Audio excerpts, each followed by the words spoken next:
नित्यं ध्यायन्ति योगिनः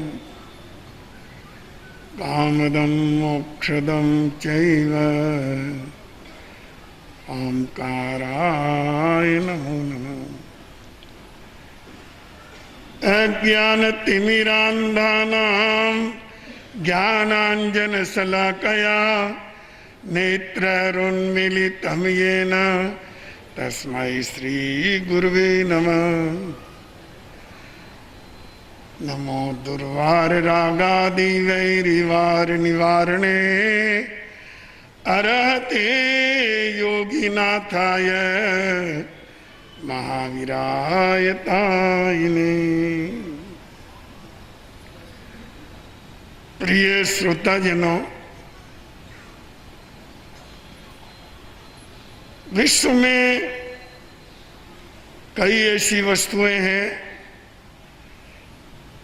जिनको हम देख नहीं पाते हैं, केवल उनका अनुभव करते हैं। जिनको हम नहीं देख पाते हैं, क्या वे कुछ है ही नहीं?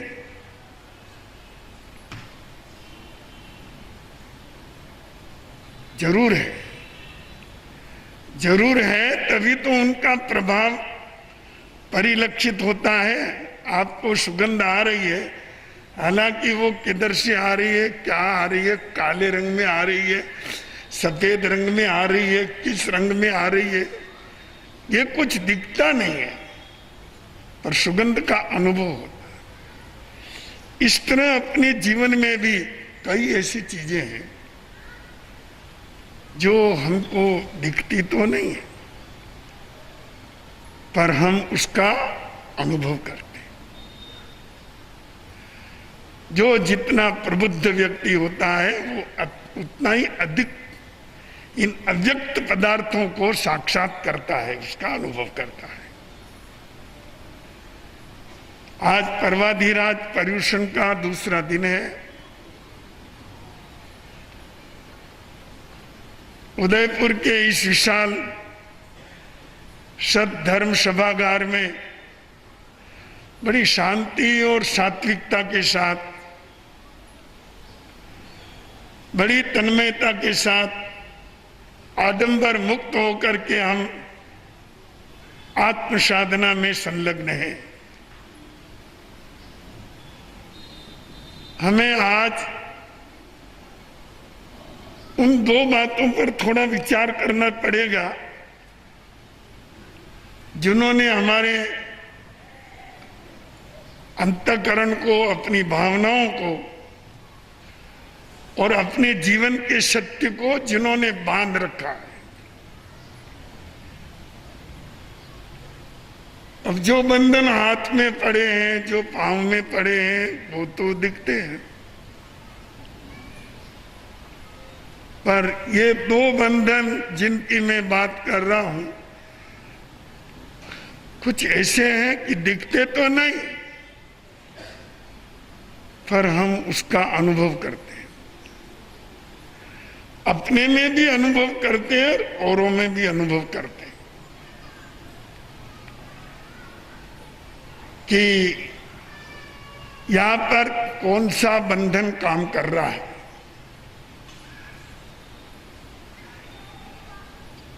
ये दो बंधन परमात्मा भगवान महावीर ने इस तरह कहे, दुविहेणम बंधनेणम राग बंधनेणम देश बंधनेणम। परमात्मा भगवान महावीर की वाणी है, दो ही बंधन है। जो अपनी भावना में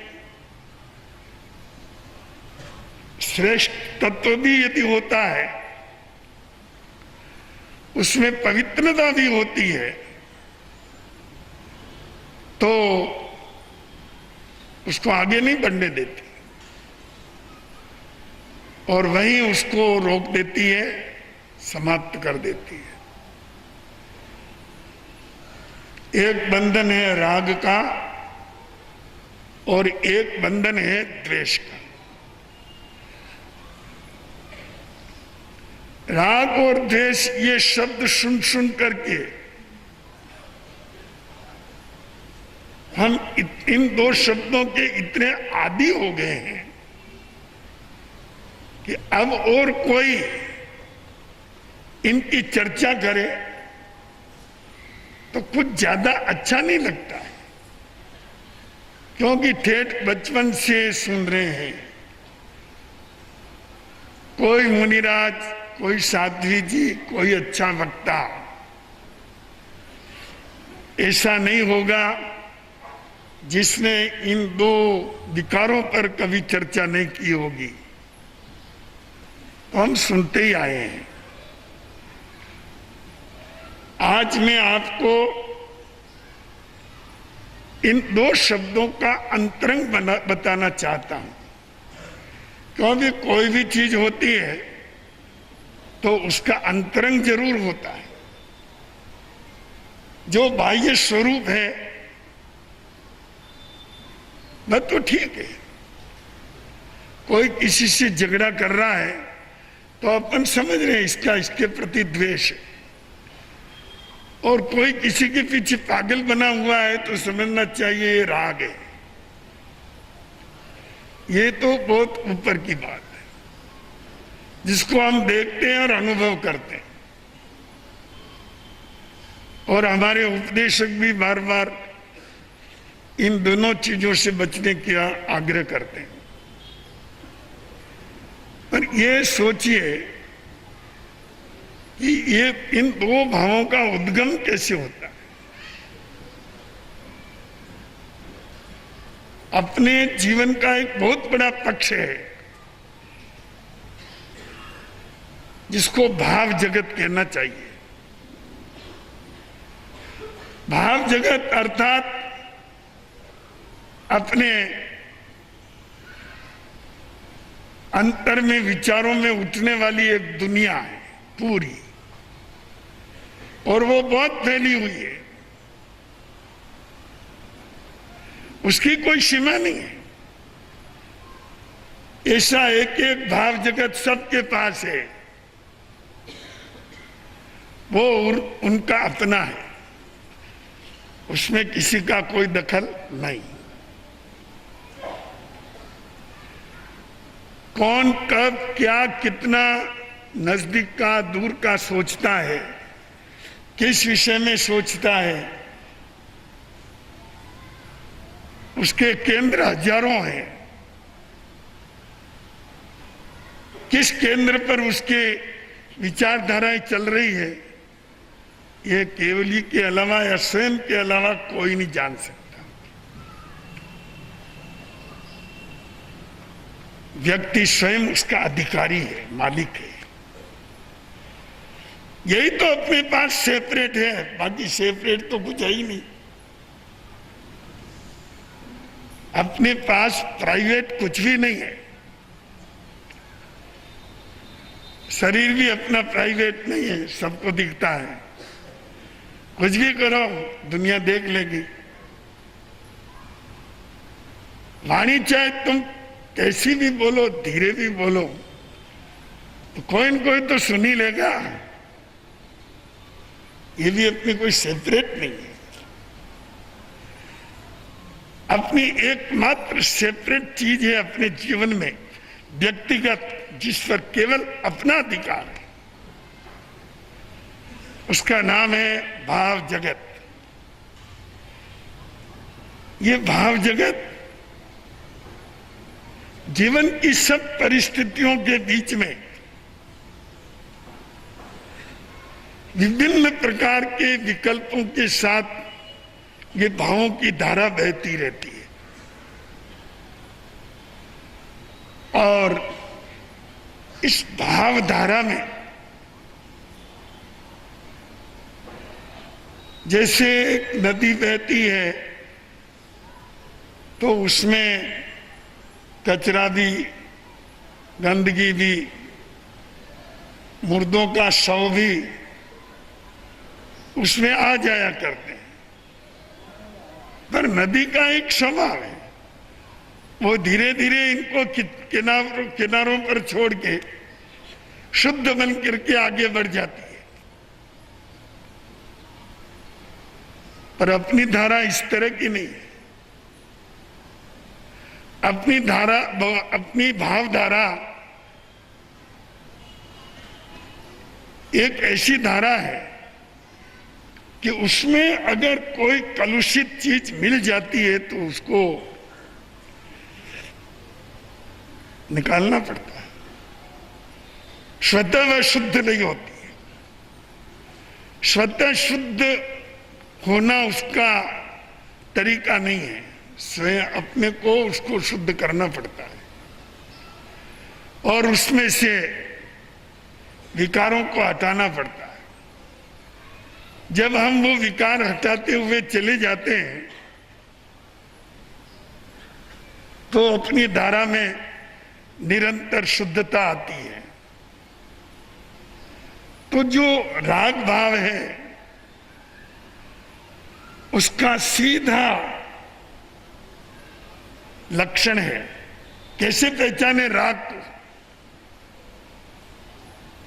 उसका सीधा चिन्ह है कि जिसके प्रति हमारा राग है उसकी बुराई हमको दिखती नहीं है, और जिसके प्रति अपना द्वेष है उसकी अच्छाई अपने को दिखती नहीं। ये सीधा मापदंड है। इस मापदंड से आप स्वयं अपना अंकन कर सकते हैं कि अपने में राग की मात्रा कितनी है, द्वेष की मात्रा कितनी है।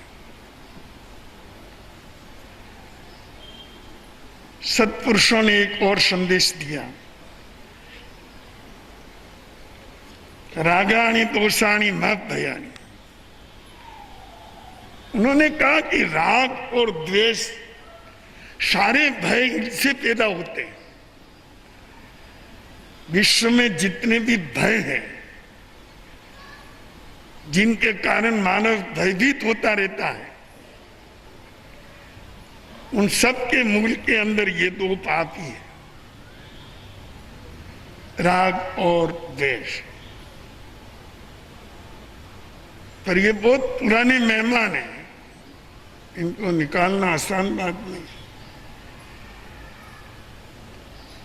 जिन चोरों को घर में ला करके बसा दिया,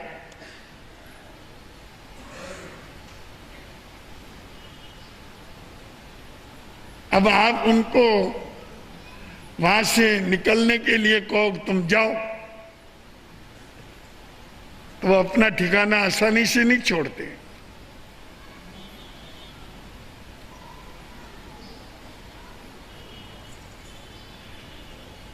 बहुत संघर्ष करना पड़ता है।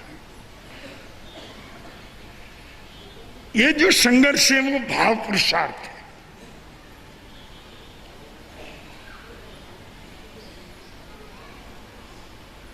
भाव पुरुषार्थ कभी कभी इतना शक्तिशाली हो जाता है कि बड़े से बड़े द्वेष को भी जीत लेता है, पर स्वयं में द्वेष नहीं आने देता। बड़े से बड़े राग को भी जेल लेता है, पर स्वयं में राग को नहीं आने देता है। पर्वाधिराज पर्युषण इस भाव पुरुषार्थ का पर्व है।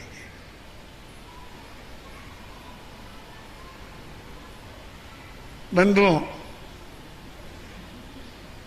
हम बोलते हैं मंगलम भगवान वीरो, मंगलम गौतम प्रभु, मंगलम स्थूली भद्राद्या, जैन धर्मोस्तु मंगलम।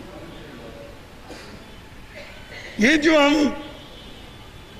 भगवान महावीर गौतम के बाद सीधा स्थूली भद्र को याद करते हैं, बीच में बहुत पीढ़ियां हो गई। आचार्यों की, स्थवीरों की, जिनको स्मरण नहीं किया महावीर और उसके साथ परमात्मा भगवान महावीर, गौतम और सीधा स्थूलीभद्र। स्थूलीभद्र का इतना महत्व जिन शासन में कैसे हो गया,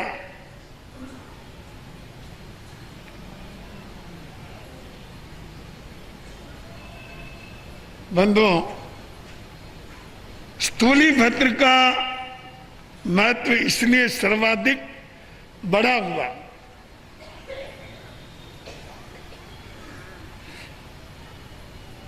कि उन्होंने राग के तूफान को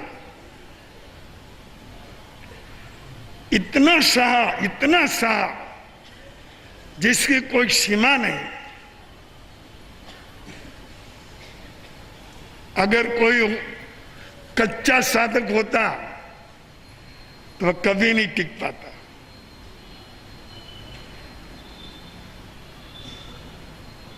एक आवेग में आकर ब्राह्मण पुत्र स्थूलीभद्र ने संयम स्वीकार कर लिया बस। ये दृढ़ मानस वाले व्यक्ति का यही चिन्ह होता है। कर लिया। गुरु ने कहा बोल, संयम को कहां से लिया? ड्रेस लिया या बाहर से लिया?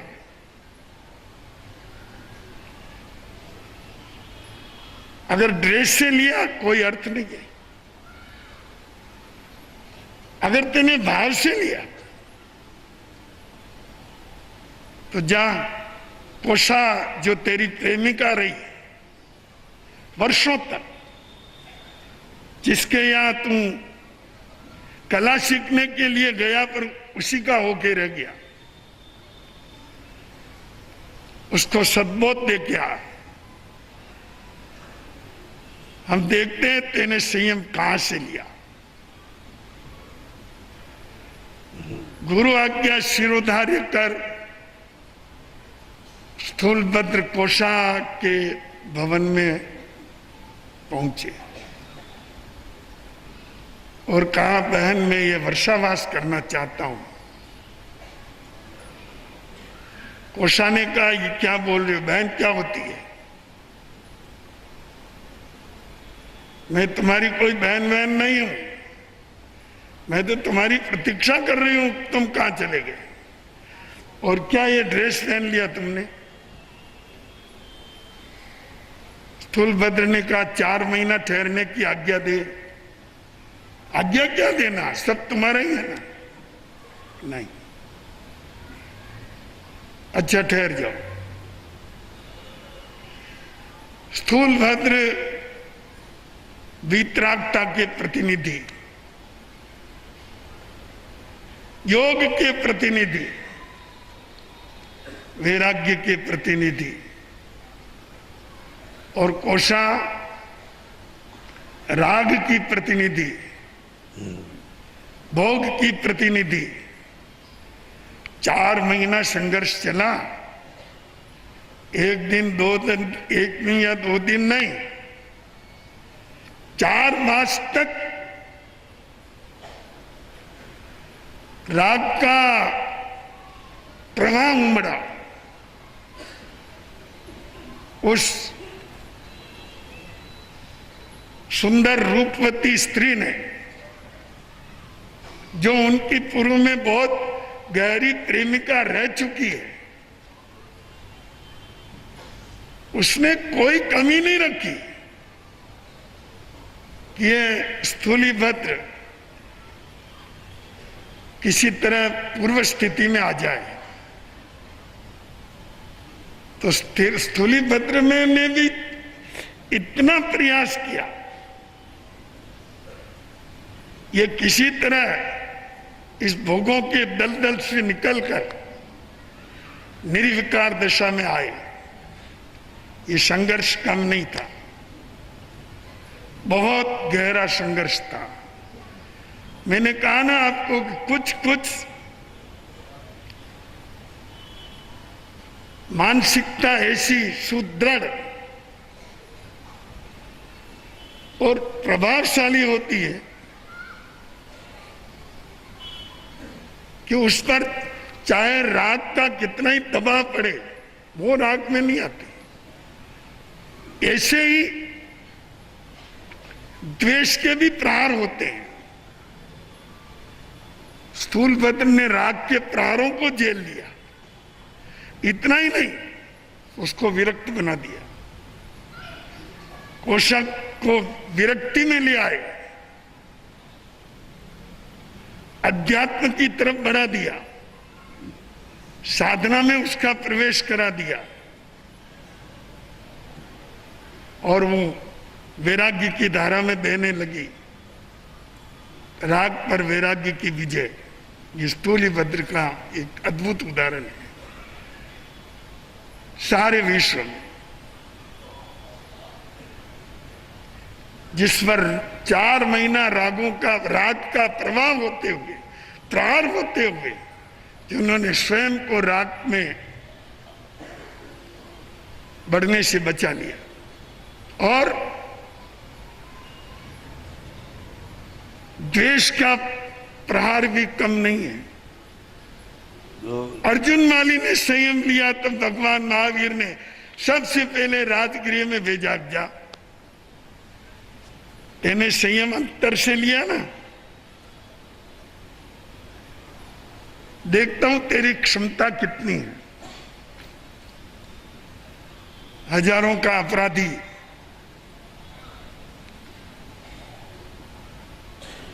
जितने नागरिक थे लगभग सभी उसे देखकर क्रोध में उबलने लगे, ये दुष्ट, इसने हमारे उसको मारा, उसको मारा, उसको मारा। कोई पत्थर मारता, कोई लाठी मारता है, कोई गुस्से मारता, दुष्ट।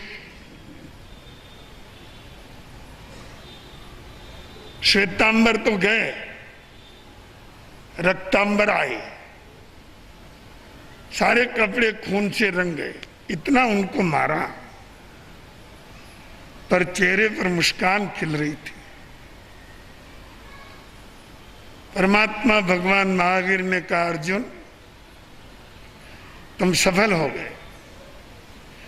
द्वेष के प्रहारों को जीतना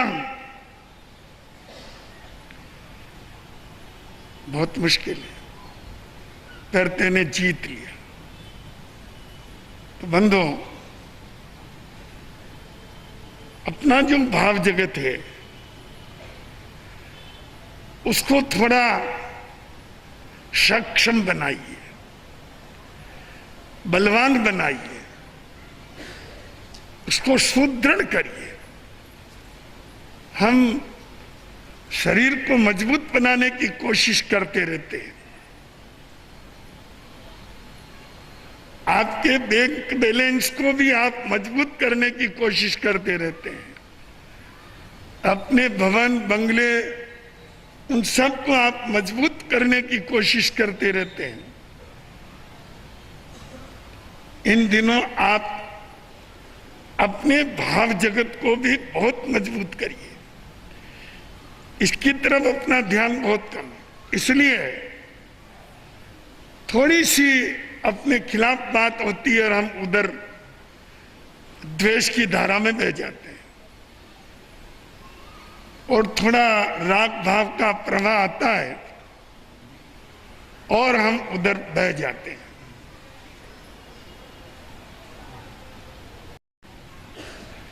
ये भाव जगत की पवित्रता का शासन है, विचार शुद्धि, क्योंकि सारे पापों के बीज वही रहते हैं। सारी बुराइयों की जड़ आपके मन में ही है। इसलिए कहने के लिए हम स्वतंत्र हैं। भगवान ने कहा, राग मंदिरम दोष मंदिरम, तुम जब तक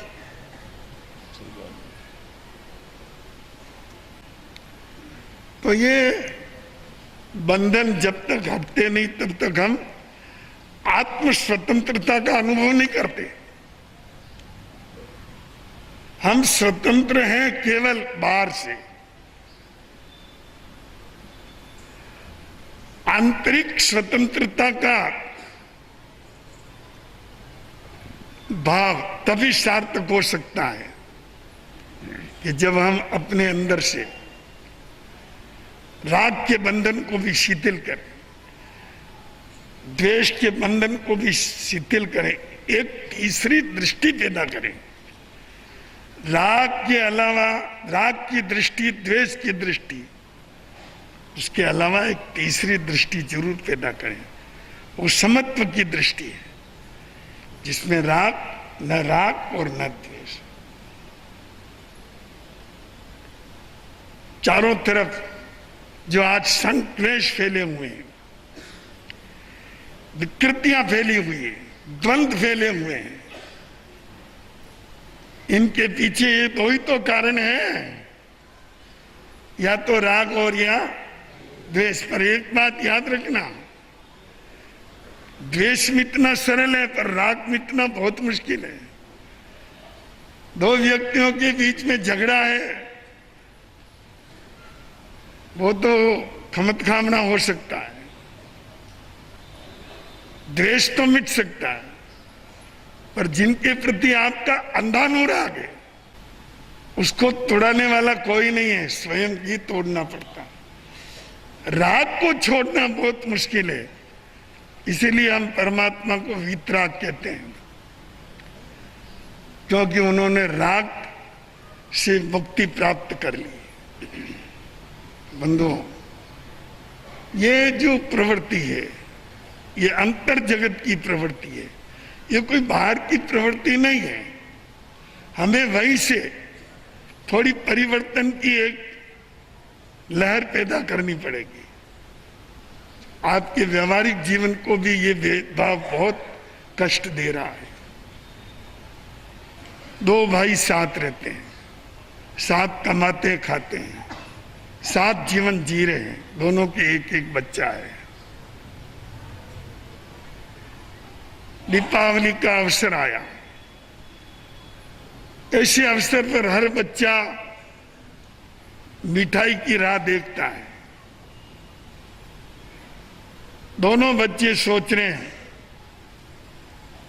कि पापा आएंगे, मिठाई लाएंगे। तो बाजार से जब एक भाई आया तो मिठाई की 2 पुड़िया लेके आया, एक इस हाथ में और एक इस हाथ में। समझना, दोनों बच्चे दौड़े, मिठाई आ गई, मिठाई आ गई। और जिसके हाथ में मिठाई की पुड़िया थी, दोनों हाथ में दोनों बच्चे झूम गए, मिठाई दो, मिठाई दो। हुआ क्या, एक पुड़िया में मिठाई कुछ कम थी, एक पुड़िया में कुछ ज्यादा थी। जिधर कम मिठाई थी उधर उसी का लड़का झूम रहा था, और जिधर ज्यादा मिठाई थी, थोड़ी बहुत होगी, उसके भाई का लड़का झूम रहा था।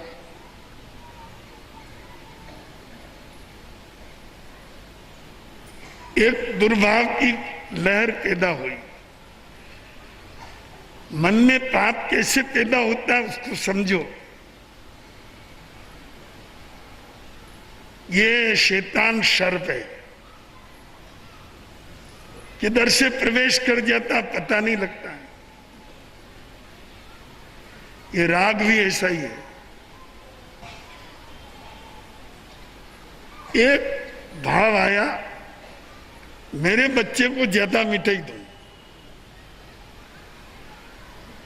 बस ये एक लहर क्या आई, उन लोगों की जिंदगी में आग लगा गई। समझ लीजिए, ये आपको समझ में आ जाएगा। हाँ देता हूं, देता हूं, ऐसा करके दोनों हाथ छुड़ा लिए और यूं कर दिया। समझ गए आप, इधर की पुड़िया इधर आ गई, इधर की पुड़िया इधर। अपने बच्चे के हाथ में थोड़ी बड़ी पुड़िया दे दी, भाई के बच्चे के हाथ में थोड़ी छोटी पुड़िया दे दी, मन को संतुष्टि हो गई। पर उसको पता नहीं है कि उसने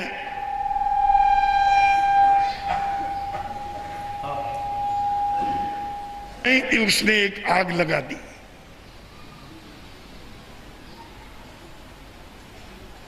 बंधुओं, सामने खिड़की में उसका भाई खाना खा रहा था, वो सब देख रहा था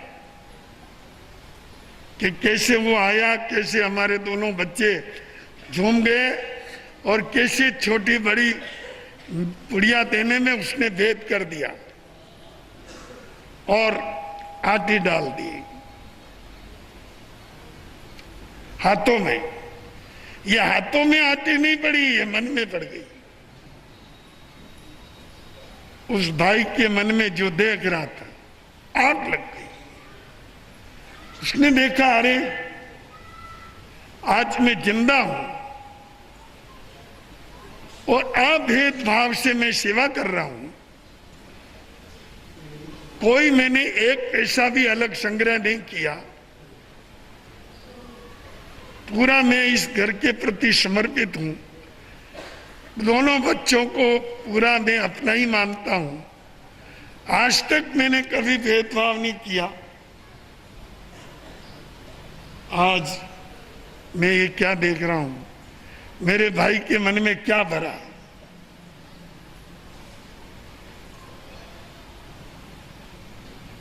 इतना जहर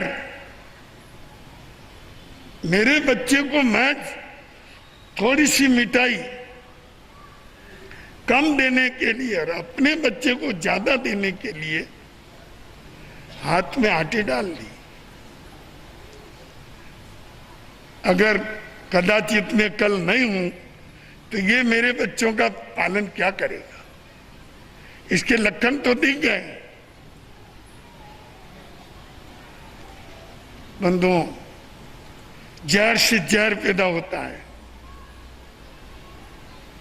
आग बढ़ती है तो कहां तक बढ़ जाती है उसकी कोई सीमा नहीं होती है।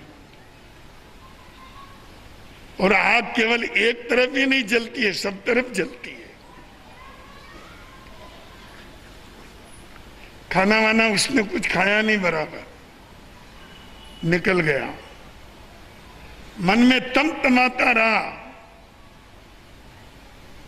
हालात बहुत, उसके दिल दिमाग के हालात बहुत खराब हो गए, बहुत गंदे हो गए। व्यक्ति कहां तक गिर इस दुर्भाव और इस झंझट में कहां तक गिर सकता है, उसका उदाहरण देखिए। सारे भेदभाव की जड़ एक लड़का है ना। यही नहीं हो तो किसके पीछे भेदभाव करेगा? शाम को आया, चुपचाप उसके भाई के लड़के को उठा के कुएं में डाल दिया। 2 दिन पता लगाया, मुश्किल से लाश मिली कुएं में। किसने डाली? कोई पहचान नहीं कर सका, कोई जानकारी नहीं मिल सकी। बहुत पुलिस ने अपना बहुत काम किया, पर एक पुलिस इंस्पेक्टर बहुत बुद्धिमान था। वो देख रहा था कि इसके जो इसका भाई है,